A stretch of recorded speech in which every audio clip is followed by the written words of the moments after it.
Ex-prisoners, what's the saddest thing you've seen in prison? As a child, I was sent to a children's colony for accidentally setting fire to a forest. The bonfire burned uncontrollably. My cellmate was only a few years younger than me. He was a very nice, calm guy. We got along great and even kind of became friends. During my time in prison, I was still a child, so I didn't ask questions about the different colors of the robe and the reasons why people ended up there. On the day I came out, I found out that Isaac America was in prison for murder. It turned out that he was physically sick of it. Violence on the part of the stepfather, and he killed him. I never found out all the details, but I can say that when I talked to him, he seemed like a good guy at heart. He had affairs and people in his life that he genuinely cared about, his own interests, and so on. The guards, of course, should have known about what he had done, but at the same time they treated him kindly, even better than the other prisoners. I've always wondered what happened to him in the end. I saw a 57-year-old man sentenced to life in prison under the influence of synthetic psychoactive cannabinoids, crawling on the floor and screaming because he saw his dead mother towering over him and looking at him with disgust. It's not the most pleasant sight to change, especially if you're stuck in the same cell with him. Changed too under the influence of the same shit. Oh. As I mentioned above, a 22-year-old boy flooded his cell, set it on fire, and committed suicide. And all this is 2 months before the deadline. And there was another case where a guy cut his fucking dick in half and set his camera on fire because he thought an erection was evil because of the drugs. In general, yes, stay away from spice. I was 15 or 16 years old. I was a juvenile. Most of our children were older teenagers, but one day an 11-year-old child came to us. He was shut down for throwing stones at the house of one of his teachers. We had a fat, elderly guard working in our colony. Considering that we were minors, ordinary civilians usually worked in security. So, this guy's name was Travis. After a while, he began to behave strangely with the child. At first, the kid behaved like any other cheerful 11-year-old boy, but Travis became somehow too affectionate with him. During the meal, he actively wiped himself off from it, and we all saw it. The prison was closed and therefore we were not allowed out of our cells. But we were all witnesses. The man stroked his back and touched his leg. After a few days, the kid's attitude towards the guard changed. We all knew that Travis was molesting him, even though we couldn't prove it. I knew a man who had never been in trouble in his life. He worked in the automotive industry in Michigan and lost his job. He missed the alimony payment and ended up in prison. On the first night, 2 of his cellmates had a conflict because one of them couldn't find his cookies. Eventually they stopped arguing and went to bed in the middle of the night. An acquaintance woke up to the fact that a dude who was accused of theft was being severely beaten by 2. He literally beat him to death. It turned out that he had some kind of pond or stick in his hands. The whole cell was completely covered in blood.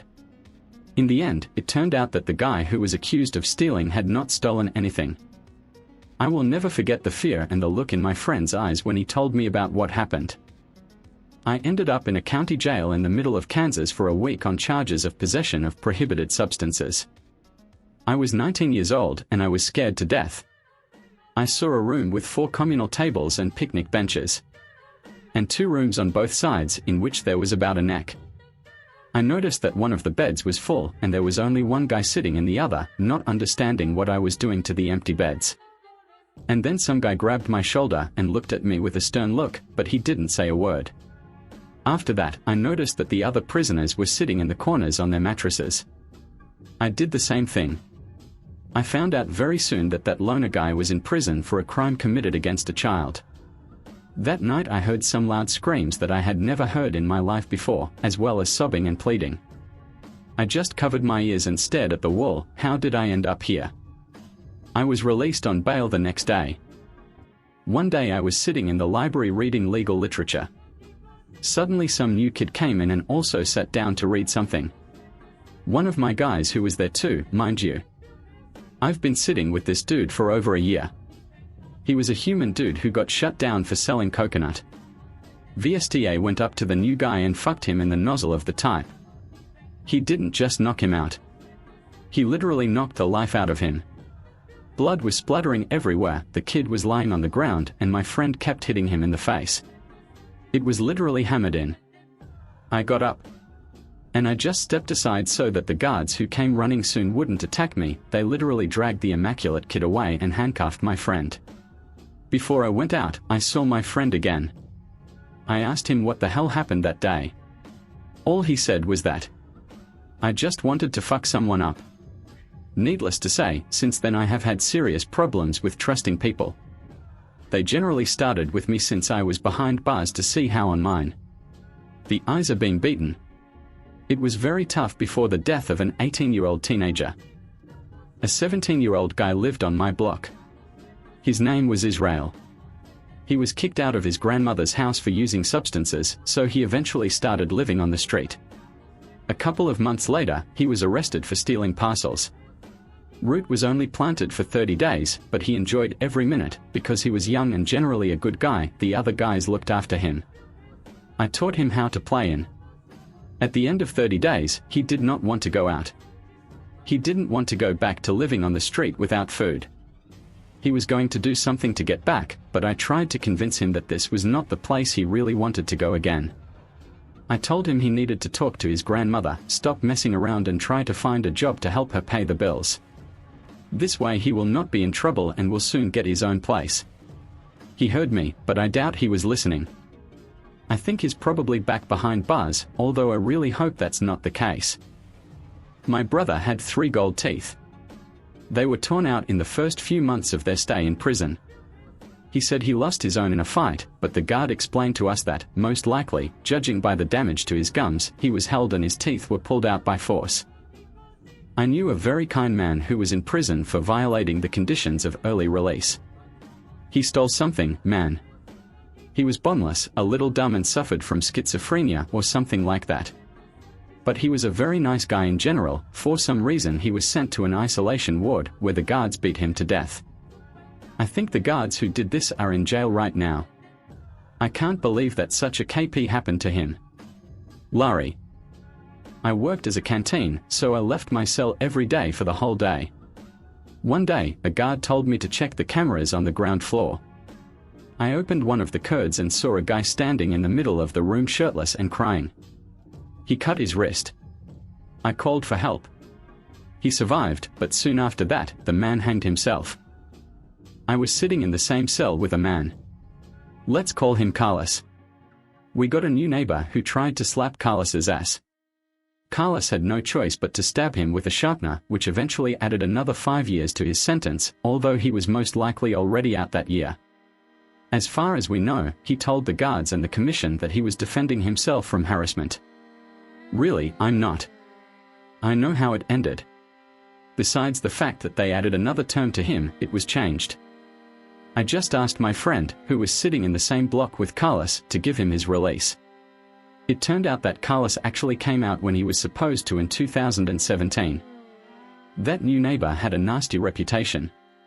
In many prosecutors' reports, it was pointed out about his other dirty deeds in prison, which became the basis for a review of the case.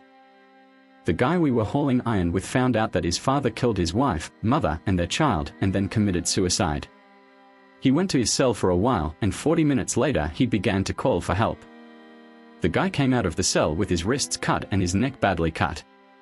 Unfortunately, he did not have time to take even a few steps out of the cell, as he fell and lost consciousness. It was almost as cruel as when my best friend's brother decided to shoot himself in the skull in the room next to us. I spent 12 years in South Florida, got out in 2000. An elderly gentleman came to us. He was constantly crying and screaming about his dogs and how he missed them and that he wouldn't be able to pet them. He had powerful nervous breakdowns. His cellmate got tired of his screams and crying and eventually broke the man's arms and sawed off his fingers so that he could no longer pet his dogs. It's a really tough story. We had a man in prison who cried all the time. At first he didn't say anything, but after a while it became clear that the officer had forced him to admit that he had killed a man, otherwise he would have raped his sister in front of him. The guy confessed and received a life sentence. We live in a very conservative country. English is not my native language.